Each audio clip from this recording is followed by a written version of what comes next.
Hello दोस्तों, पाँव का दर्द एक काफ़ी कॉमन प्रॉब्लम है। काफ़ी लोग इससे परेशान रहते हैं।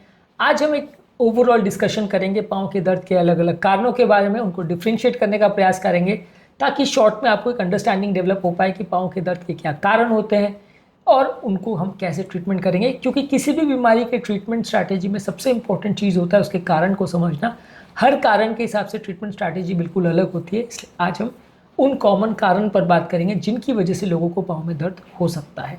टॉपिक पर जाने से पहले जो लोग हमारे चैनल पर नए हैं उन्हें रिक्वेस्ट करूँगा कि चैनल को सब्सक्राइब करें, वीडियोस को लाइक करें, शेयर करें, फॉलो करें, कमेंट करें, पूरा देखें।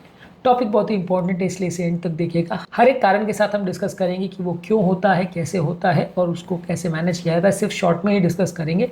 चलिए शुरू करते हैं इंपॉर्टेंट वीडियो।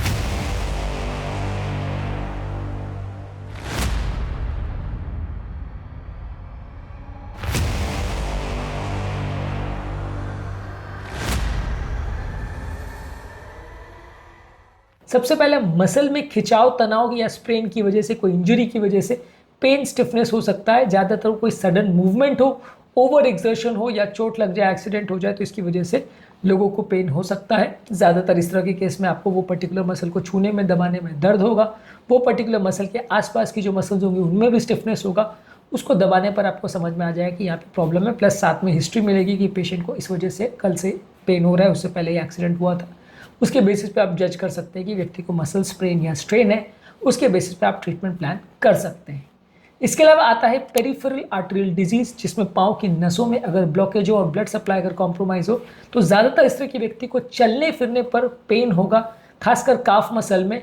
बैठने से आराम मिलेगा, साथ में पाँव में सुनपना होगा, बाल वहाँ के झड़ जाएंगे, स्किन बहुत शाइनी हो जाएगी, पाँव ठंडा हो सकता है। सडन अगर पाँव में क्लॉट अगर बन जाए तो पाँव काला भी पड़ सकता है, वहाँ पे इन्फेक्शन हो सकता है, वहाँ अल्सर हो सकता है जो कि ना भरे। इस तरह के सिम्टम्स पेरिफेरल आर्टरियल डिजीज में हो सकते हैं।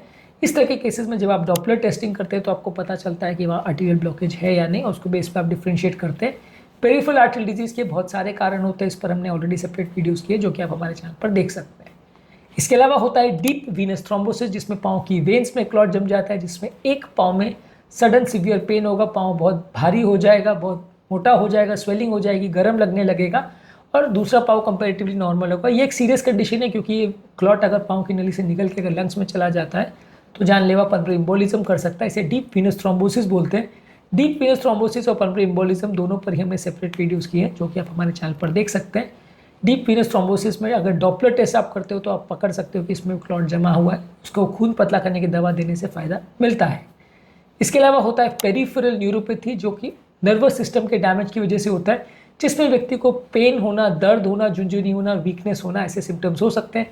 ज़्यादातर डायबिटीज़ में, विटामिन डेफिशिएंसी में और कुछ मेडिसिन की वजह से ऐसा हो सकता है। पेरिफेरल न्यूरोपैथी अगर कंफर्म होती है तो उसमें इलेक्ट्रोमायोग्राफी और नर्व कंडक्शन वेलोसिटी टेस्ट करके आप कंफर्म कर सकते हैं और बाद में उसके हिसाब से ट्रीटमेंट कर सकते हैं। पेरिफेरल न्यूरोपैथी के ट्रीटमेंट पैटर्न और टिप्स पर ऑलरेडी हमने काफ़ी वीडियोज़ करे हैं। इसके अलावा होता है सियाटिका, जहाँ पे लंबर स्पाइनल लेवल पर जो पाँव की निकलने वाली बड़ी नर्व है उसमें अगर कंप्रेशन होता है तो वहाँ पे पाँव में शार्प सीवियर पेन होगा व्यक्ति को, और साथ में झुंझुनी होना, सुनपना होना और पाँव में वीकनेस होना, पैरालिसिस जैसे सिम्टम होना हो सकता है। नर्व कंप्रेशन की वजह से ऐसा होता है। अगर आप इसको एमआरआई स्कैन करेंगे लंबर कानाल का तो वहाँ पे आपको पता चल जाएगा कि नर्व में कंप्रेशन हो रहा है। उसके बेसिस पे आप ट्रीटमेंट प्लान कर सकते हैं। ज़्यादातर केस में फिजियोथेरेपी या दवाइयों से फ़ायदा मिल जाता है। यदि नहीं मिलता है तो सर्जरी करके नर्व कंप्रेशन को ठीक करना पड़ता है।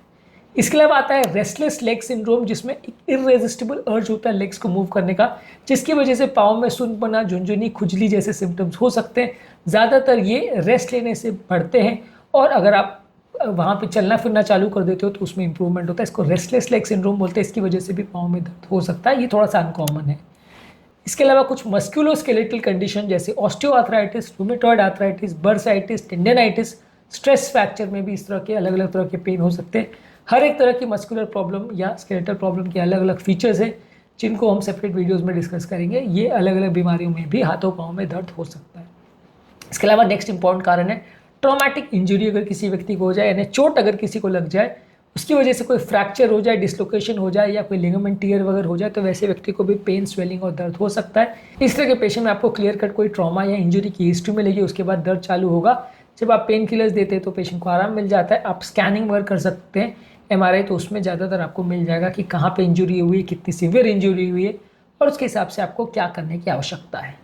कुछ लोगों को पाँव में इन्फेक्शन हो सकता है, जैसे स्किन में अगर इन्फेक्शन हो तो उसे सेलुलाइटिस बोलते हैं, हड्डियों में इन्फेक्शन हो जाए तो ऑस्टियोमाइलाइटिस बोलते हैं। इसकी वजह से पेन, स्वेलिंग, लाल होना या उस एरिया का रेड हो जाना, गर्म लगना, इस तरह के सिम्टम्स हो सकते हैं। साथ में लोगों को बुखार रहेगा, खासकर ठंड लेके। अगर इस तरह के कोई सिम्टम्स हो रहे हैं तो इन्फेक्शन की तरफ पॉइंट करेगा, उसमें ज़्यादातर लोगों को ट्रीटमेंट की आवश्यकता होती है। किस तरह का इन्फेक्शन है, कितना सीरियस इन्फेक्शन है, उसके हिसाब से अगर इन्फेक्शन शरीर में फैल जाए तो जानलेवा हो सकता है। इसके अलावा कुछ और बीमारियां जैसे साइकोलॉजिकल बीमारियां है, फाइब्रोमाइल्जिया, कुछ लोग को यूरिक एसिड बढ़ जाने की वजह से गाउट होता है, कुछ लोग को वैरिकोज वेन्स की वजह से भी दर्द हो सकता है, कुछ लोगों को कुछ ट्यूमर्स की वजह से भी दर्द हो सकता है। अलग अलग केसेस में अलग अलग लोगों को हाथों पाँव का दर्द हो सकता है। ये इंपॉर्टेंट कारण है जिनकी वजह से लोगों को हाथों पाँव में दर्द हो सकता है। आज इनको शॉर्ट में हमने डिफ्रेंशिएट करने का प्रयास किया। उम्मीद करूंगा कि आज के टॉपिक में कुछ नया जानने को मिला होगा। इसमें ज़्यादातर हर एक कारण पर हमने अलग अलग वीडियोस किए, खासकर न्यूरोपैथिक पेन और पेरिफेरल आर्टरी डिजीज पेन पर न्यूरोजेनिक क्लॉडिकेशन और इंटरमिटेंट क्लॉडिकेशन में क्या फ़र्क होता है, ये भी हमने अलग अलग वीडियोज़ में डिस्कस किया है। ये सारे वीडियोज़ को आप देख सकते हैं, तो आपको एक बेसिक अंडरस्टैंडिंग हो जाएगा।